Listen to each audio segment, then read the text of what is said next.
We breathe air to live. Each of us, over 3,000 gallons of air every day. Normally, we don't think about the next breath, where it comes from or what's in it. We take it for granted. Except on smoggy days, when along with the oxygen we need, we often get air pollution. Sometimes you can see it, that telltale haze. It's not just Los Angeles or the Bay Area in the north. It's in much of California's Central Valley and high desert too. We see the visible haze, but there's more to smog than meets the eye, or irritates the eye. Smog takes a big toll on our health. 90% of all Californians breathe unhealthy air.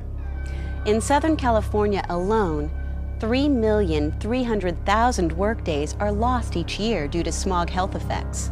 Statewide, air pollution causes over 6,000 premature deaths each year. Many thousands more are forced to visit hospital emergency rooms on smoggy days. Through years of research, we've only discovered some of the effects of smog on the body. But before we look at these effects, let's define the problem. What is smog? You can think of smog as an atmospheric soup of harmful gases and very small solid or liquid particles called particulate matter. The most prevalent gases are ozone and oxides of nitrogen, NOx, called NOx. Carbon monoxide and sulfur dioxide are other air pollutant gases, but we're going to focus on ozone, NOx, and particulate matter because they're California's worst air pollution problems.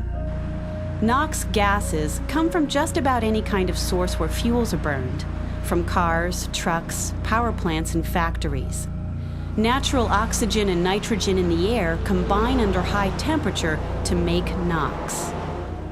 Every morning, thousands of tons of NOx and hydrocarbon gases are spewed into the air.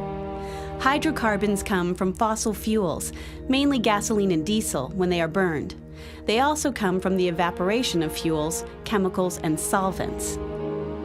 Together, hydrocarbons and NOx gases react under strong sunlight to form ozone and other hazardous air pollutants. Ozone by itself is a colorless, invisible gas, but the smog-forming process also generates very small particulate matter, which contributes to the haze everyone associates with smog. As evening approaches and sunlight weakens, less ozone and particulate matter are formed, and smog levels drop. Over the past 30 years, we've made progress cleaning up the air. Ozone and NOx levels have come down, but not far enough. Ozone and NOx are still big problems, but today, particulate matter is taking center stage. Smog is not the only source of particulate matter.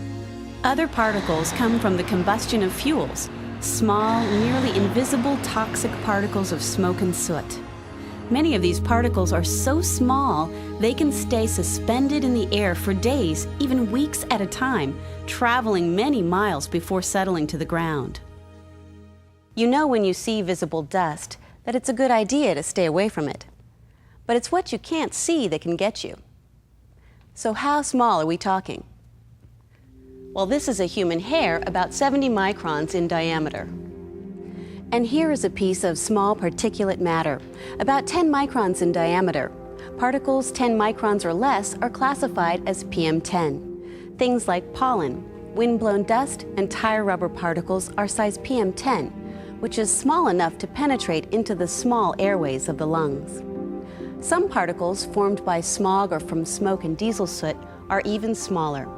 This piece of particulate matter in smog is about 2 microns wide.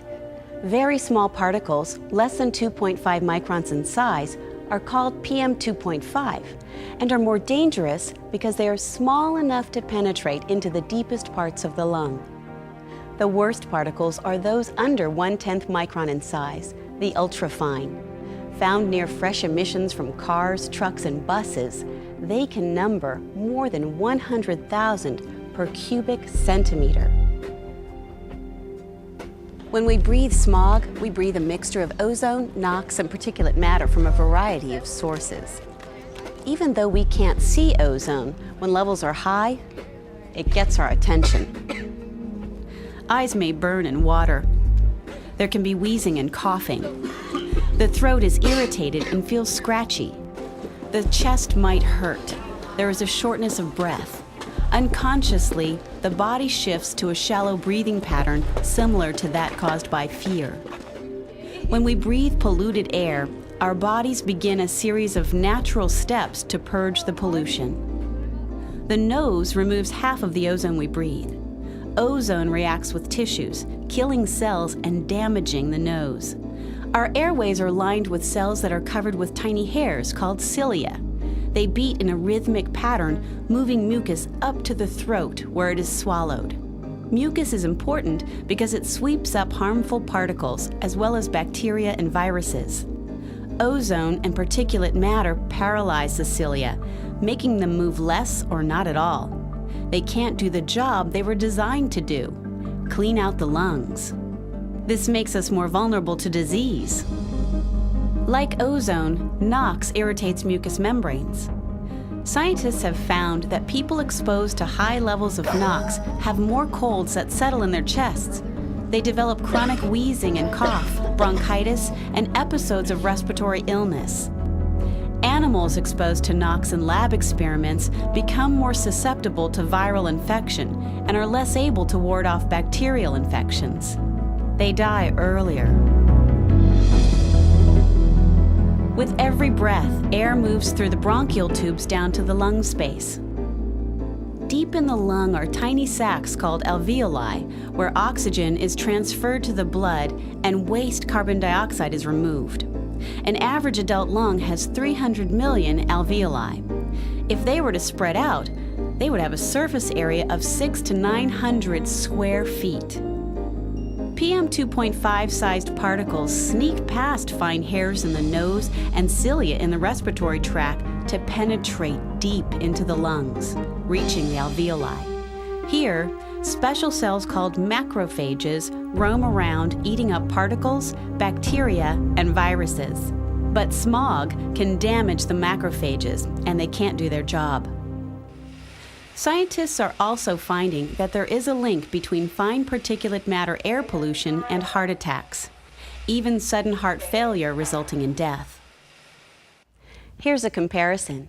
This is a healthy, open airway. And this is what an airway on smog looks like. Inflammation swells the tissue, restricting airflow. This is not good. Ozone damages the delicate, thin-walled cells in the alveoli. Within a few days, damaged cells are replaced, much like the way skin peels after a sunburn. Laboratory tests show that healthy people breathing smog can lose up to half their breathing capacity. Researchers fear that repeated episodes of lung inflammation may cause permanent lung changes and long-term health effects. Some people think they adapt to smog because symptoms may disappear after a few days. While symptoms may in fact go away over time, it doesn't mean they develop a resistance to smog. Smog continues to cause lung damage even when outward symptoms disappear. A constant cycle of damage and repair may lead to premature aging of the lung. Over days, months, or years, the damaged cells are replaced with thicker, stiffer cells, scar tissue called fibrosis. Scar tissue won't allow life-giving oxygen to enter the bloodstream. When we can't get oxygen, we're in real trouble.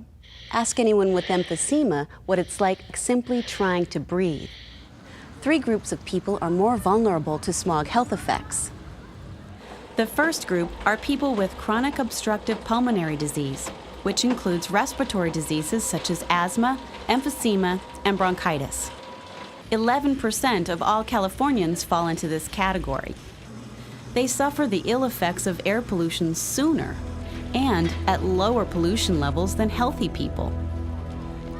When smog levels are high, asthmatics can develop serious health problems, many serious enough to require medical attention. Up to 1,300,000 asthma attacks each year in California are aggravated by air pollution. The ozone in smog also makes people more sensitive to allergens, such as dust mites, pet hair, mold, and pollen. The second group at high risk includes babies and small children. Their lungs are still developing and are more sensitive to smog. They also breathe in more air pollution because they breathe faster, bringing in 3 to 4 times more air per pound of body weight than adults. And smog reduces a child's breathing capacity even more than it does in adults. Because children have smaller airways, more particles stick to airway walls. Particulate matter may increase the incidence of sudden infant death syndrome. Children living in smoggy areas have more respiratory infections, and studies show that they are more likely to develop poorly functioning lungs later in life. Even when children active in unhealthy air don't show symptoms, they are still likely to suffer loss compared to children who grow up in cleaner air. Research is showing that children who live in areas with high particulate matter levels are at risk for poor lung development, making them more susceptible to lung disease as adults. Research also shows that active children living in the most ozone-polluted communities develop more cases of asthma than children in other areas. When ozone levels peak, kids miss more school days. A third group is at increased air pollution risk: healthy adults of all ages who exercise or work hard outdoors. During exercise, we breathe in as much as 10 times our resting volume of air, exposing us to 10 times more air pollution.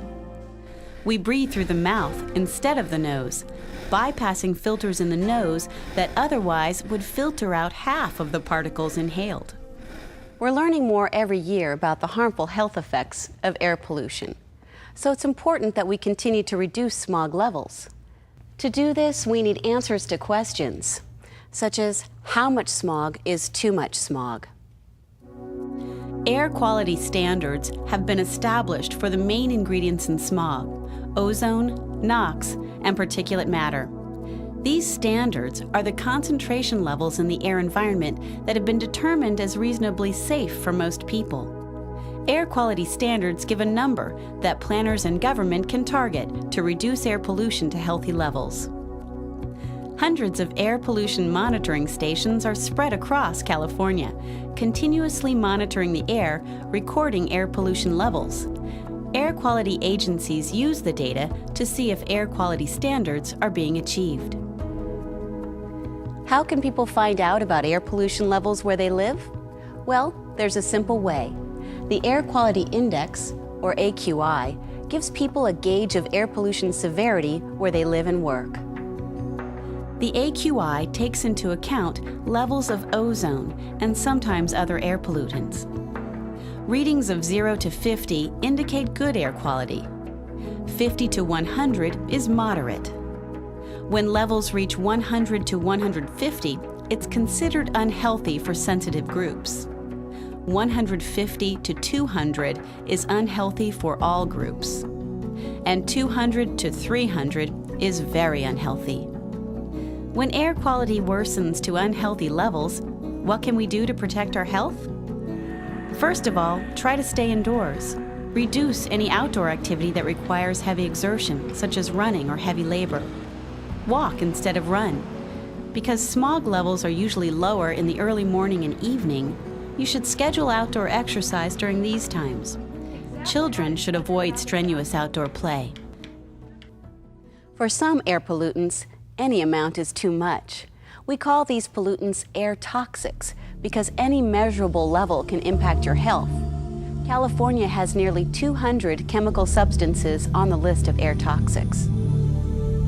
To be on the list, the substance must be 1, an irritant, 2, a carcinogen, a substance that increases the likelihood of getting cancer, or 3, a reproductive toxin.